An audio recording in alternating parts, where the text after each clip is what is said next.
श्री स्वामी समर्थ। स्वागत आहे तुमचं माझ्या यूट्यूब चॅनलवरती। आजचा दिवस तुम्हाला खूप छान सुखाचा समाधानाचा जाऊ देत हीच मी स्वामींच्या चरणी प्रार्थना करते आणि आजच्या या नवीन व्हिडिओला सुरुवात करते। आज आहे 22 ऑगस्ट 2024 वार गुरुवार आणि आज आलेली आहे श्रावणातील संकष्टी चतुर्थी। चातुर्मासाचा भाग असलेल्या श्रावण या पवित्र महिन्यात व्रत आणि वैकल्य यांचे आध्यात्मिक महत्त्व खूप आहे। भगवान गणेशांना समर्पित विविध व्रतांपैकी संकष्टी चतुर्थी व्रत हे सर्वात पवित्र आणि प्राचीन मानले जाते। हा एक असा दिवस आहे जेव्हा भक्त उपवास करतात आणि अडथळे दूर करणाऱ्या श्री गणेशांचा आशीर्वाद मिळवण्यासाठी विशेष पूजा करतात। संकष्टी चतुर्थी म्हणून ओळखल्या जाणाऱ्या श्रावणातील वद्य चतुर्थीला भाविक गणपती बाप्पांची अत्यंत भक्तिभावाने पूजा करतात। भाद्रपदातील गणेश चतुर्थीच्या भव्य उत्सवापूर्वी हा दिवस विशेष महत्त्वाचा मानला जातो। संकष्टी चतुर्थी व्रत पाळल्याने गणेशांची शाश्वत भक्ती होते, तसेच अडथळे दूर करण्यासाठी आणि सर्व प्रयत्नांमध्ये यश मिळवून देण्यासाठी त्यांचा आशीर्वाद मिळतो असे मानले जाते। संकष्टी चतुर्थीच्या दिवशी गणपतीची विधिवत पूजन करून घरामध्ये काही विशेष उपाय केल्यास जीवनातील संकट दूर होतात अशी मान्यता आहे। तसाच एक उपाय मी आजच्या व्हिडिओमध्ये शेअर करणार आहे। या उपायामध्ये आज आलेल्या श्रावण संकष्टी चतुर्थीच्या दिवशी संध्याकाळी कापुरासोबत ही एक वस्तू जाळायची आहे। ही वस्तू घरामध्ये जाळल्यामुळे आपल्यावर येणारी सर्व संकट, विघ्न, आयुष्यामध्ये असलेलं दुःख, दारिद्र्य बाप्पा दूर करतील आणि आपल्या घराची, पतीची, मुलांची भरभरून अशी प्रगती होईल।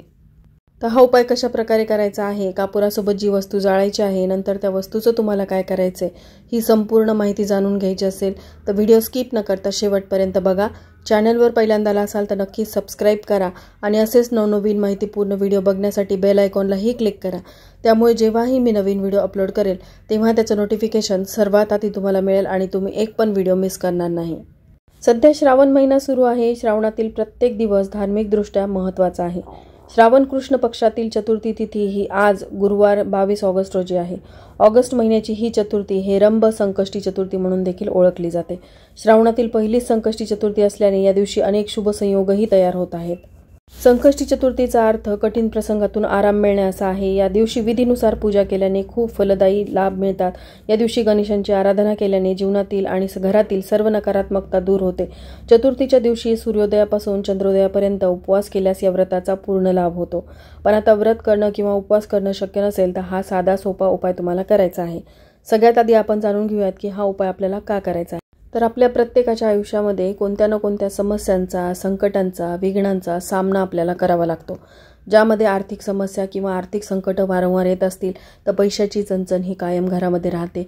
घरामध्ये पैसा येतो पण तो फार काळ टिकत नाही। यानं त्या कारणाने तो घराबाहेर निघून जातो आणि मग वारंवार तुम्हाला कर्ज घ्यावं लागतं आणि कर्जाचा हा डोंगर म्हणजेच कर्जाचं हे संकट तुमच्यावरती आलेलं असतं आणि त्यातून बाहेर पडण्याचा मार्ग तुम्हाला काहीही केल्यास सापडत नाही।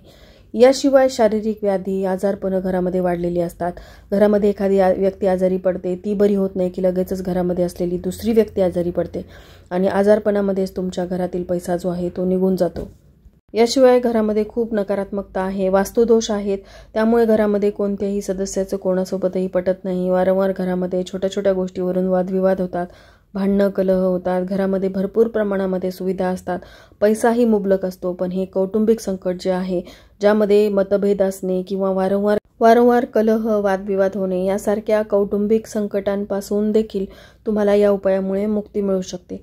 बघा, आपल्या घरातील जी मुलं असतात, लहान मुलं असतील तर ते सतत किरकिर करतात, व्यवस्थित खात पीत नाहीत किंवा त्यांच्यावरती वारंवार संकट, विघ्न येतात ज्यामध्ये ते सतत आजारी असतात आणि मोठी मुलं असतील तर ते घरातल्यांचं ऐकत नाहीत, अभ्यासामध्ये त्यांचं मन लागत नाहीत, ते देखील वारंवार आजारी पडतात, त्यामुळे त्यांचा अभ्यास बुडतो आणि मग मुलांची प्रगती कुठेतरी थांबते। तर ही जी काही संकट किंवा विघ्न आपल्या घरावर, आपल्या मुलांवर, आपल्या पतीवरती येत असतात, आपल्या पतीची प्रगती होत नसते, त्यांना नोकरीमध्ये म्हणा किंवा व्यवसायामध्ये म्हणावी तशी बढती किंवा भरभराट होत नसते, तर ही जी काही संकट, विघ्न किंवा त्यांना असलेले दोष जे आहेत ते संपूर्णपणे नष्ट व्हावेत यासाठी आज आलेल्या श्रावण संकष्टी चतुर्थीच्या दिवशी घरामध्ये हा साधा सोपा उपाय आवर्जून करावा। चातुर्मासामध्ये संपूर्ण सृष्टीची जबाबदारी जी आहे ती शिवपरिवारावरती असते, ज्यामध्ये भगवान शिवशंकर आहेत, भगवान गणेश आहेत, कार्तिकेय आहेत, देवी पार्वती आहे आणि चातुर्मासाचाच एक भाग असणारी ही श्रावण संकष्टी चतुर्थी अतिशय शुभ संयोग तयार झालेला आहे। त्यामुळे हा उपाय तुम्ही आवर्जून करा। बघा, घरावर येणारी सर्व संकट, विघ्न या उपायामुळे दूर होतील। तर हा जो उपाय आहे तो आपल्याला आज संध्याकाळी करायचा आहे। आता चंद्रोदयापर्यंत तुम्ही हा उपाय कधीही करू शकता।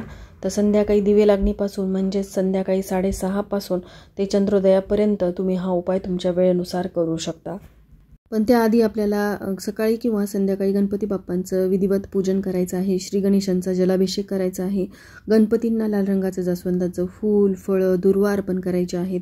लाडू किंवा मोदक अर्पण करायचे आहेत। त्यानंतर आपल्याला ओम गण गणपती नमः या मंत्राचा जप करायचा आहे। पूर्ण भक्तिभावाने गणेशांची आरती करायची आहे। सर्व मनोकामना पूर्ण होऊ द्या अशी प्रार्थना करायची आहे आणि क्षमा प्रार्थना देखील करायची आहे। त्यानंतर हा उपाय आपल्याला आपल्या वेळेनुसार करायचा आहे। त्यासाठी आपल्याला एक मातीचं भांडं लागणार आहे। मातीचं भांडं नसेल तर तुम्ही एक स्टीलची प्लेट किंवा ज्यामध्ये आपण देवांना आंघोळ घालतो ते ताम्हण घेऊ शकता। बघा, तांब्याचं ताम्हण जे असतं ते घेतलं तरीही चालेल। तर आता हे घेतल्यानंतर तुम्हाला सगळ्यात आधी तर देवघरासमोरील दिवा प्रज्वलित करायचा आहे। कोणतीही सेवा किंवा उपाय ही अग्नीच्या साक्षीने आपण करत असतो। त्यानंतर धूप अगरबत्ती लावून घ्यायची। त्यानंतर तुळशीसमोर आज संकष्टी चतुर्थी असल्याने शुद्ध गाईच्या तुपाचा दिवा लावायचा। शुद्ध गाईचं तूप नसेल तर म्हशीचं तूप वापरलं तरी चालेल। त्यामध्ये चिमूटभर हळद टाकायची, कारण आज गुरुवार आहे। गुरुवारी ही संकष्टी चतुर्थी आल्याने आपल्याला हळदीचे हे विशेष उपाय करायचे आहेत। त्यानंतर तिथे देखील धूप अगरबत्ती लावायची आणि देवघरासमोर एक आसन ठेवायचं आणि आसनावरती बसून आपल्याला या उपायाला सुरुवात करायची आहे। या उपायासाठी आपल्याला काही वस्तू लागणार आहेत, ज्यामध्ये कापूर तर आपल्याला लागणारच आहे। यासाठी आपल्याला 5, 7 किंवा 11 या संख्येने भीमसेनी कापराच्या वड्या घ्यायच्या आहेत। बघा, विषम संख्येमध्येच भीमसेनी कापराच्या वड्या घ्यायच्या। जास्तीत जास्त तुम्ही 11 घेऊ शकता आणि कमीत कमी तुम्हाला 5 भीमसेनी कापराच्या वड्या घ्यायच्यात, कारण भीमसेनी कापूर हा आपल्या घरामध्ये असलेली नकारात्मकता ऊर्जा जी आहे ती संपूर्णपणे नष्ट करतो। सकारात्मक ऊर्जेचा संचार घरामध्ये वाढवतो।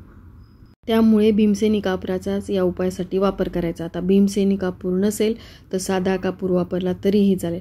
साध्या कापरामध्ये भीमसेनी कापरापेक्षा कमी क्षमता असते, त्यामुळे तुम्हाला जर तुम्ही भीमसेनी कापराच्या 5 वड्या घेतल्या असतील तर साध्या कापराच्या तुम्हाला 7 वड्या घ्यायच्या आहेत। अशा पद्धतीने साधा कापूर तुम्हाला लागणार आहे। त्यानंतरची दुसरी वस्तू जी आपल्याला कापुरासोबत जाळायची आहे ती म्हणजे एक अख्खं खोबळं, म्हणजे नारळ फोडल्यानंतर जी खोबळ्याची वाटीमध्ये निघते तिचे 2 तुकडे केल्यानंतर जी अर्धी वाटी आपल्याला मिळते ती अर्धी वाटी या उपायासाठी आपल्याला घ्यायची आहे।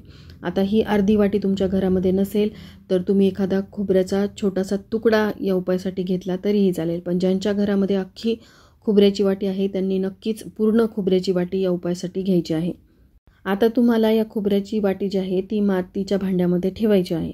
आता मातीच्या भांड्यामध्ये ठेवल्यानंतर सगळ्यात आधी तुम्हाला एकच भीमसेनी कापराची वडी जी आहे ती खोबऱ्याच्या वाटीवरती ठेवायची, ती प्रज्वलित करायची आहे आणि तुम्हाला एका मंत्राचं पठण करायचं आहे।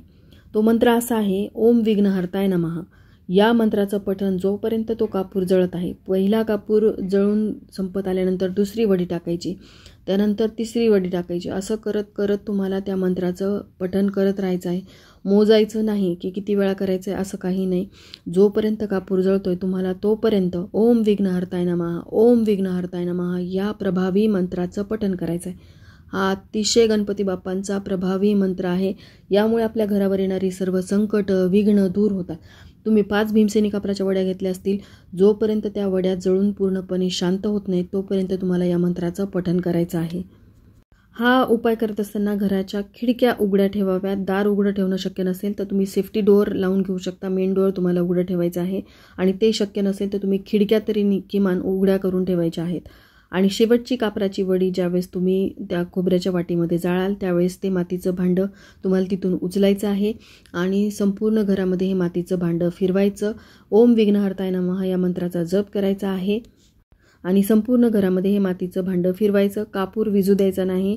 तुम्हाला लागल्या तर 2 जास्तीच्या कापराच्या वड्या तुमच्या सोबत ठेवायच्या आहेत आणि तुम्हाला या मंत्राचं पठण करत संपूर्ण घरामध्ये हे मातीचं भांडं फिरवायचं, फक्त टॉयलेट आणि बाथरूम सोडून। त्यानंतर आपल्या घराच्या मुख्य प्रवेशद्वाराबाहेर जायचं आहे।